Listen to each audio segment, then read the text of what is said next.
Hello friends, स्वागत है आपके अपने यूट्यूब चैनल गायत्री ऑफिशियल में। आपका अभी देखिए ज्वाइनिंग आप लोगों का आ रहा है। एसएससी जीडी है या सीपीओ सब इंस्पेक्टर है। जब आप कोई भी गवर्नमेंट जॉब के लिए आप अप्लाई करते हैं तो उस एप्लीकेशन फॉर्म में ही ये पूछा जाता है आपसे कि क्या आपके खिलाफ कभी एफआईआर हुआ है। यदि यस है तो उसका फिर उसके बारे में पूरा डिटेल आपको देना पड़ेगा। क्या या आप कभी किसी न्यायालय से आपको दोष सिद्ध किया गया है तो यस है तो उसमें भी आपको जानकारी देनी पड़ेगी। अब एफआईआर हुआ है, एफआईआर गलत हुआ है। एफआईआर दो लोगों का झगड़ा हुआ गांव में और उसमें आपका भी नाम दे दिया कि इन्होंने मारपीट की, घर में घुस के मारपीट की, किसी का झगड़ा किसी का था, लेकिन आप वहां पे खड़े थे। चलिए आप वहां नहीं खड़े थे, उसके बावजूद भी आपका नाम दे दिया। ऐसा अक्सर होता है, एक एरिया विशेष में ऐसा होता है। तो देखिए, गलत एफआईआर है या सही एफआईआर, यदि गलत एफआईआर है पुलिस, अब एफआईआर यदि होती है तो उसके बाद क्या होता है? एफआईआर होती है तो उसके बाद पुलिस अपनी कार्रवाई करती है। पुलिस पहले 164 के बयान करती है।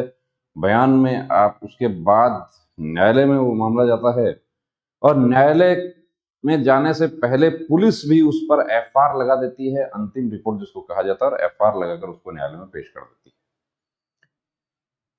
या सेशन कोर्ट ने आपको बरी कर दिया। अब सेशन कोर्ट ने आपको बरी कर दिया या आप हाई कोर्ट में गए, आप हाई कोर्ट से आप बरी हो गए। देखिए, आप यदि सरकारी कर्मचारी हैं और 48 घंटे से ज्यादा अरेस्ट रह जाता है तो निलंबन उनका तय है। तो यहां पर काफी कैंडिडेट्स के ऐसे मैसेज हैं कि मेरे खिलाफ मुकदमा 307 का बन गया था, वो चल रहा है अभी। अब 307 तो एक संगीन अपराध है, चल रहा हो, और वो लोक अदालत में निपटारा करने योग्य भी नहीं है। जमीन जायदाद का मुकदमा चल रहा है या आपने किसी के ऊपर मुकदमा किया हुआ है, आपने किया हुआ है, उससे कोई फर्क नहीं पड़ेगा। आपके खिलाफ एफआईआर हुई है, यदि उस एफआईआर के बाद आउटकम उसका कुछ निकल गया, यानी कि आप उस पर एफआर लग गया, अंतिम रिपोर्ट जिसको कहते हैं वो लग गया, या यानी पुलिस ने आपका नाम हटा दिया, या न्यायालय से आप बरी हो गए, या न्यायालय से आप दोष सिद्ध हो गए, जैसा भी है, यदि एफआईआर हुई है आपके थाने में तो आपको उसकी कॉपी जो है, उस एफआईआर से रिलेटेड सारे पेपर्स, चाहे वो हाई कोर्ट से आपने एफआईआर जो है वो रद्द करवाई हो, सारे पेपर्स जो हैं वो आपको पेश करने पड़ेंगे जब आप ज्वाइन करने जाएंगे उस समय। यदि आप वो पेश नहीं करते हैं, तथ्य को छुपा जाते हैं और तथ्य छुपा कर आप वर्दी पा लेते हैं, ट्रेनिंग आपकी शुरू हो जाती है, उसके बाद आपका पुलिस वेरिफिकेशन आता है, उसमें यदि वो चीज सामने आ जाती है तो देखिए, सभी फोर्सेज में उस अपराध के लिए बर्खास्तगी ही है। तो वो परेशानी आपको ना पड़े। एफआईआर झूठा है, सच्चा है, जैसा भी है, उसकी आप जानकारी दे देना है आपको। उसके बाद कि मेरा ज्वाइनिंग होगा या नहीं होगा। देखिए, आप कोई ऐसा मामला है कि आप जमानत पे हैं तो ज्वाइनिंग उस पर मुश्किल है। आप दोषित हो चुके हैं तो ज्वाइनिंग नहीं होगी। आपका मामला लंबित चल रहा है तो उसकी स्टडी करेगी जो फोर्स का जो लीगल कमेटी है, वो उसकी स्टडी करेगी, और यदि उस स्टडी में वो पाते हैं कि इन धाराओं में ज्वाइनिंग कर सकता है, कोई दिक्कत नहीं है, तो आपको ज्वाइनिंग लेटर आपका आ जाएगा। यदि उसके आधार पर आपकी ज्वाइनिंग मतलब निरस्त होती है तो भी आपके पास उसकी जानकारी आएगी। ऐसा नहीं है कि आपको 4 महीना 6 महीने तक आपको पता नहीं चले। अभी 2021 वाले कुछ कैंडिडेट्स जो हैं वो अभी भी वेट कर रहे हैं।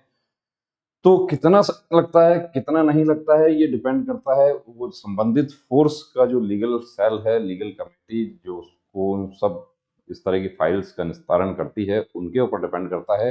लेकिन हम आपको यही कहना चाहेंगे कि उसको छुपाना नहीं है। कोई आपको गलत जानकारी दे, कोई ये कहे कि मैं पुलिस से मैं सर्टिफिकेट बन जाएगा, थाने से बन जाएगा, ऐसा नहीं है। बाद में जो आपका वेरिफिकेशन आएगा उसमें कोई स्टेशन अफसर ऐसा नहीं है कि जो केस दर्ज है और उसमें आपको रिपोर्ट दे दे कि इसके खिलाफ केस दर्ज नहीं। यदि ऐसा दे दिया तो वो स्टेशन अफसर जो है उनके ऊपर बन जाती है। तो यदि एफआईआर है, झूठी एफआईआर है, डरने की जरूरत नहीं है। और एफआईआर यदि आप वाकई वहां थे, उपस्थित थे उस समय, तो जानकारी आपको देनी होगी। आप उस समय बाल अपचारी थे, 18 से उम्र कम थी आपकी। जो किशोर न्याय बोर्ड जो होता है उससे आपका मामले का निस्तारण हो गया, वो आपको जानकारी देनी है। जानकारी को छुपाना नहीं है, ये बात विशेष ध्यान रखना है। जानकारी छुपा गए आप परेशानी में पड़ जाएंगे। बने रहिए दोस्तों चैनल के साथ। जय Hind. Gayatri pre medical centre, Sikar, Rajasthan.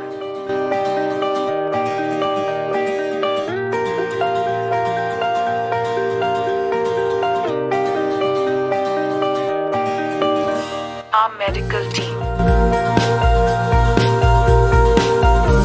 eye specialist, MD physician,